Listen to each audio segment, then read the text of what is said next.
नमस्कार, मैं हूं ललित और आप देख रहे हैं LTG के न्यूज 360। रूस और यूक्रेन युद्ध अब केवल युद्ध के मैदान तक ही सीमित नहीं रह गया है। इसकी लड़ाई अंतर्राष्ट्रीय अदालतों और आर्बिट्रेशनल ट्रिब्यूनल तक पहुंच चुकी है। इसी बीच एक बड़ी खबर सामने आई है कि भारत के पूर्व मुख्य न्यायाधीश DY चंद्रचूड़ को रूस ने यूक्रेन के सरकारी बैंक ओशाट बैंक के साथ चल रहे एक अंतर्राष्ट्रीय निवेश विवाद में अपना आर्बिट्रेटर नियुक्त किया है। लेकिन सवाल यह है कि क्या इसका मतलब यह है कि चंद्रचूड़ अब रूस के वकील बन गए हैं? तो जवाब है बिल्कुल नहीं। आइए पूरी कहानी आसान भाषा में समझते हैं। मामला क्या है? यह विवाद रूस और यूक्रेन के बीच हुए 1998 बायलैटरल इन्वेस्टमेंट ट्रीटी यानी द्विपक्षीय निवेश संधि के तहत चल रहा है। यूक्रेन का सरकारी बैंक ओशाट दावा करता है कि रूस की सैन्य कार्रवाइयों के कारण डोनेस्क, लुहान्स्क, खेरसान, जफोर्जिया क्षेत्रों में उसकी शाखाओं, संपत्तियों और कारोबार को भारी नुकसान हुआ। इस नुकसान की भरपाई के लिए बैंक में रूस के खिलाफ सैकड़ों मिलियन का दावा किया और अंतर्राष्ट्रीय आर्बिट्रेशन की प्रक्रिया शुरू की। DY चंद्रचूड़ की भूमिका क्या होगी? यहां सबसे महत्वपूर्ण बात समझना जरूरी है।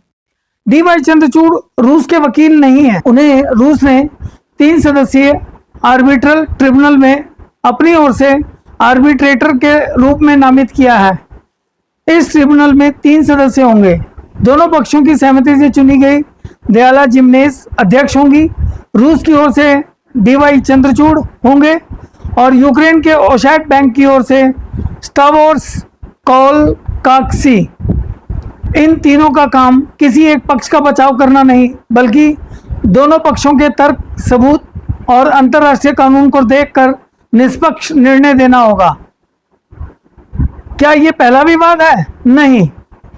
इससे पहले भी ओशाट बैंक ने क्रीमिया में हुए नुकसान को लेकर रूस के खिलाफ अंतर्राष्ट्रीय आर्बिट्रेशन किया था। 2018 में ट्रिब्यूनल ने बैंक के पक्ष में $1.1 अरब को अवार्ड किया था। हालांकि बाद में फ्रांस की अदालतों में इस फैसले को लेकर कई साल तक कानूनी लड़ाई चली।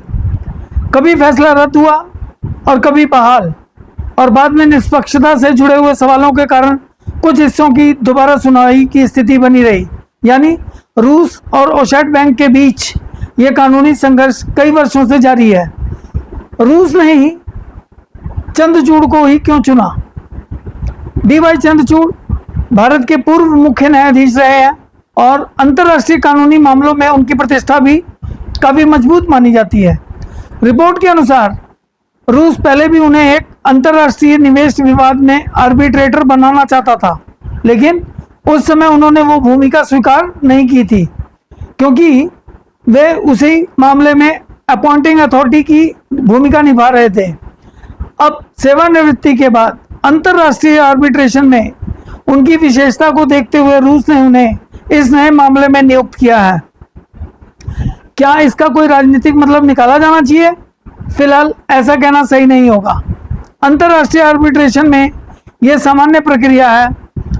दोनों पक्ष अपने अपने आर्बिट्रेटर चुनते हैं। इसका मतलब यह नहीं होता कि आर्बिट्रेटर उसी पक्ष के हित में फैसला करेगा।